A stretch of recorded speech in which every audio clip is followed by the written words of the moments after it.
Hi everyone, it's Michelle from Country Morning Creations. I am here with my latest July daily notebook. This is a traveler's notebook-ish size, and if you've followed me for any time, you know that I make a new journal for myself every month, and I've made a hard-covered cover that I can exchange things with. So this will go in here in a minute, but let's take a look at my July journal first. And I kept it simple this time. I have created a new set of more neutral colored versions of my Regency Rose that are all the blues and pinks. So this one is more those neutrally colors. And then I had this left over. I made a Bridgerton journal one time, and this was a leftover applique from that. And so I've kept the journal, the outside, just really, really simple. I think that sometimes we get carried away with too many layers and too many things. And so you'll kind of see that what I've done this month is just kind of keeping things very simple. On the inside, it's really 8 pages of coffee dyed paper folded in half. And then I add extra vintage pieces into it. And so on the first page, we have my cover page. I decided to go back and use one of my favorite kits for this month for collaging, daily collaging, from Planning Janie from a couple of years ago now. I've been following her for quite some time. My regular, this is my 28-pound acid neutralized coffee dyed paper.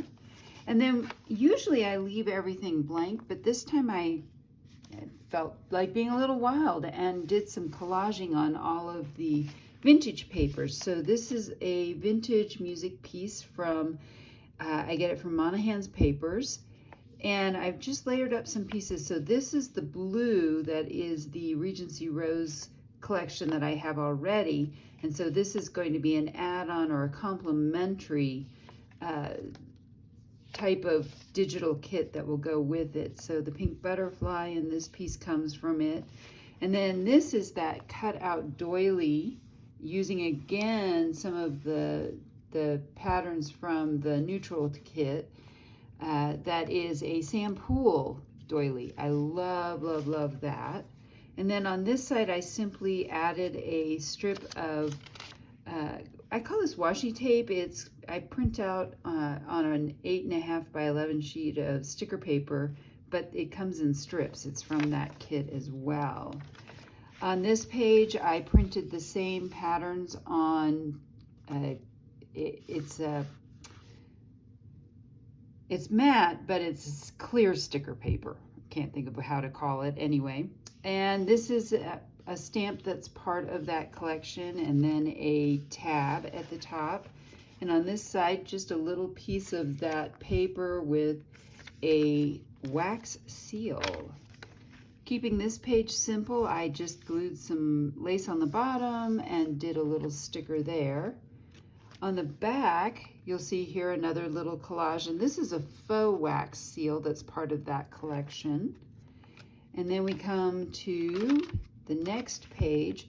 This is some old vintage ledger paper. This is from Paper Harbor Co., Susie over there.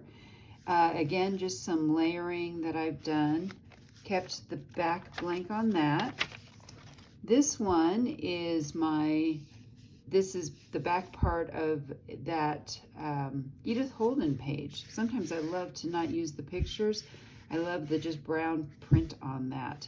And this is the faux grungy cellophane tape or Scotch tape that I have, and that's the back. I thought this was really pretty. I didn't want to cover that up at all. And then on the last page, I have that back part of that music, and again, that's the clear sticker tape. Underneath, this is underneath this lace that I had, and I thought that blue went beautifully with everything.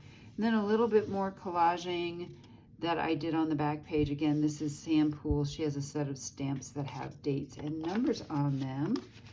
And this is now ready to go in my reusable book cover that I have. This is my journal from June, and this is going to go in my binder. and I'll show you that in a moment.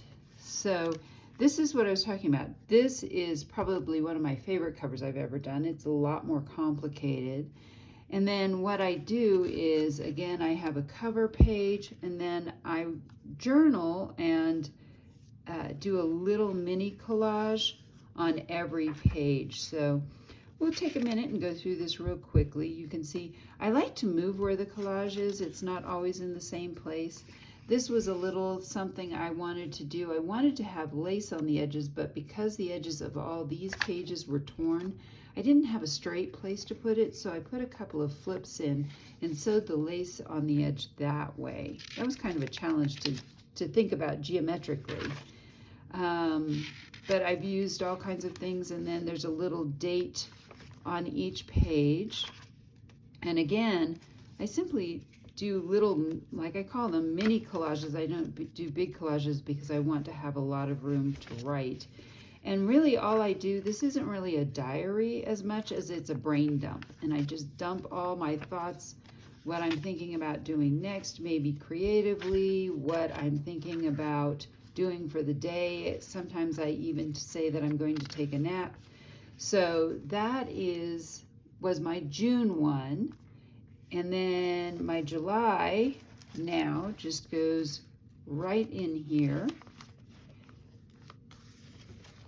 And then next up, I will show you so I make a binder for all 6 months and bind them together for the first half of 2022.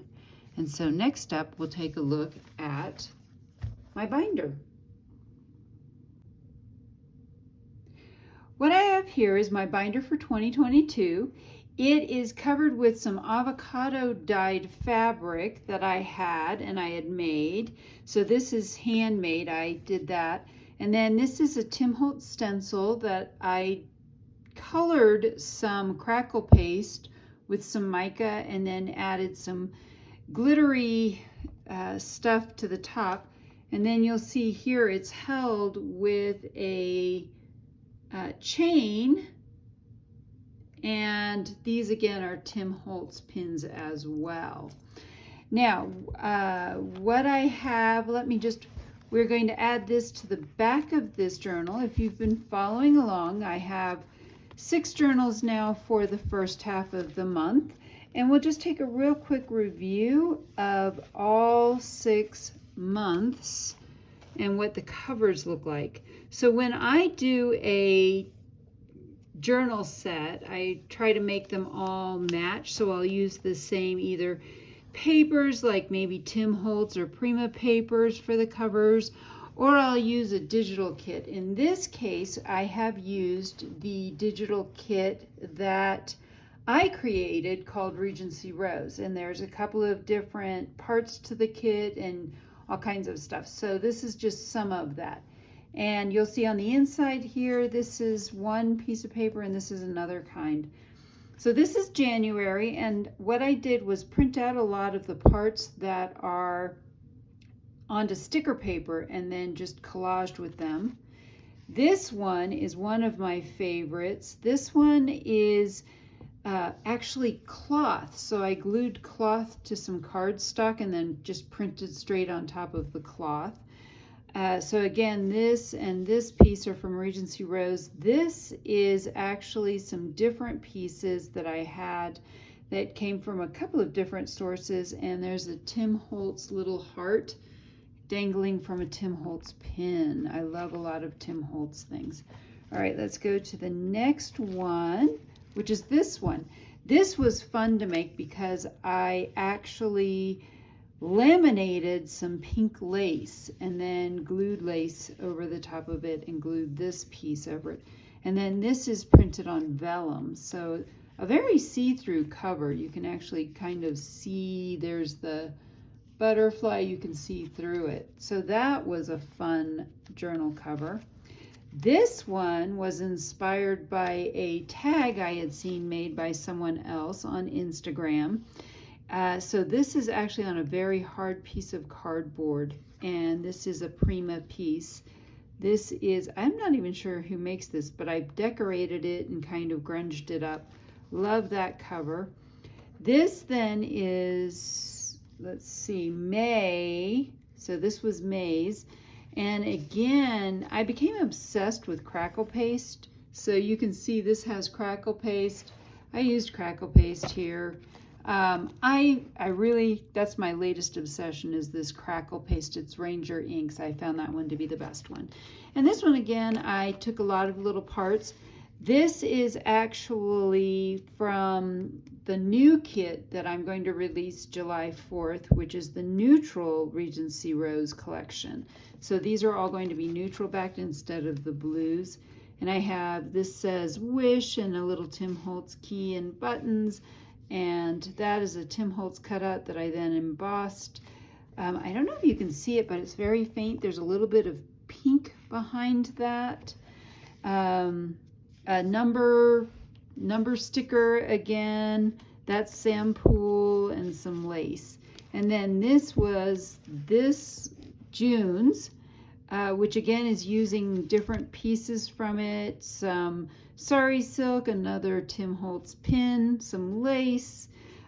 This is that shabby, grungy cellophane tape kit that I have in my Etsy shop as well. And all you do is print that onto clear sticker paper and then cut it out in the lengths and sizes you want.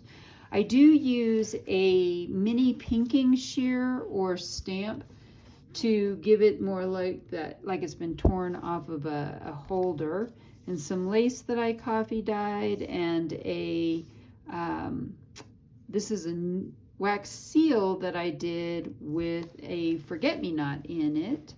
And so that is my first 6 months of my journal. I hope you've enjoyed taking a look back with me, and I hope I've inspired you to be creative today.